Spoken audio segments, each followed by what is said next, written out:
DA নিয়ে আবারও খুব গুরুত্বপূর্ণ আপডেট। সরকারি কর্মচারীদের ডিএ বাড়ছে সেপ্টেম্বরে। কত শতাংশ বৃদ্ধি পেতে পারে? সরকারি কর্মচারীদের জন্য সুখবর আসতে চলেছে সেপ্টেম্বরে। পুজোর আগেই মহার্ঘ ভাতা ডিএ বৃদ্ধির ঘোষণা করতে পারে কেন্দ্রীয় সরকার। সপ্তম বেতন কমিশনের আওতায় এই বৃদ্ধি 1 জুলাই 2025 থেকে কার্যকর হতে পারে। যদিও এই ঘোষণা সাধারণত দীপাবলির আগে হয়, এবার নবরাত্রির আগে তা আসার সম্ভাবনা রয়েছে। ডিএ কত শতাংশ বাড়বে তা নিয়ে ইতিমধ্যে জল্পনা শুরু হয়েছে। যদি সরকার 3 থেকে 4% পর্যন্ত ডিএ বৃদ্ধি করে, তাহলে বর্তমানে 55% ডিএ বেড়ে 58% বা 59 হতে পারে। ডিএ বৃদ্ধির এই সিদ্ধান্ত বছরে 2 বার নেওয়া হয়।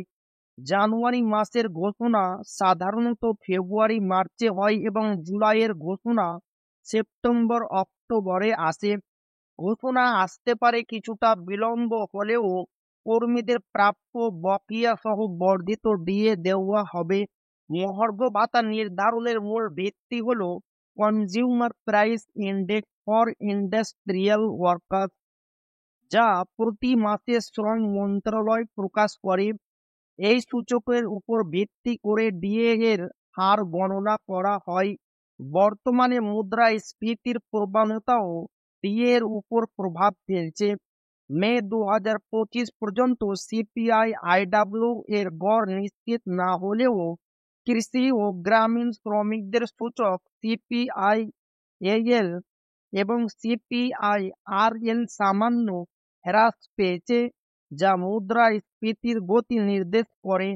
চূড়ান্ত ডিএ বৃদ্ধির সিদ্ধান্ত জুন মাসের সিপিআই আইডব্লিউ সংখ্যা প্রকাশ পেলে নিশ্চিত হবে।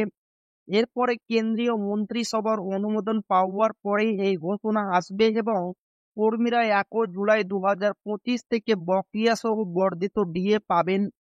তো এই ছিল ডিএ নিয়ে খুব গুরুত্বপূর্ণ আপডেট, যা আপনাদের মাঝে শেয়ার করলাম। তো ভিডিওটি ভালো লাগলে অবশ্যই আপনার বন্ধুদের শেয়ার করবেন, যাতে তাদের উপকার হয়।